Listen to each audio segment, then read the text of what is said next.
everybody, what's up? Guess what? It's Tuesday, day 2, and the cylinder head, the second cylinder head, is in. Oh, I got a shadow on my face. Ah, great photography here. Oh yeah, but yeah, it's a mess in there, but what can I say? I had to take it apart to put it together. It's the classic make the mess bigger before you clean up situation. Let me spin you around here. Check it out. Whoa. Okay, so we're just going to fly you in here. Get some additional lighting. Cylinder head number 2. Yes. Don't mind that. Those blue cloths are just blocking up the airways.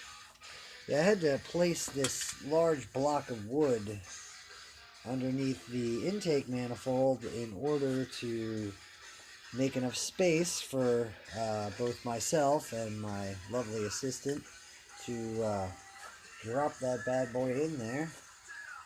But no camera trickery here. There's the head from Monday.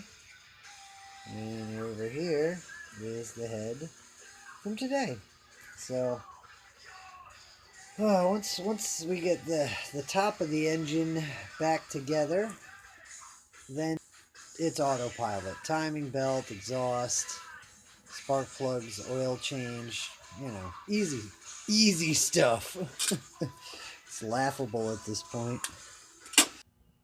So yeah, it's just going to be a quick video this evening. For the sake of brevity, I'm not going to take you through the tightening sequence and all of that nonsense. So it's in there. Oh my God. So Wednesday, I think we're going to pay Mr. Steve Moyer a visit and get a couple last little pieces that I've been holding off on. Mainly the hydraulic tensioner. But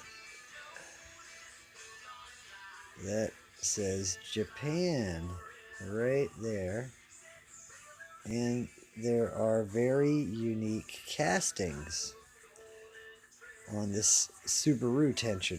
Turns out you can buy a legit OEM from Japan hydraulic tensioner for $30 less than you can at AutoZone. And if you purchase the $183 version from AutoZone, it will be the finest quality Chinesium available and topped off with a Chinese bearing. So we're going to Subaru tomorrow. Hey, bye-bye.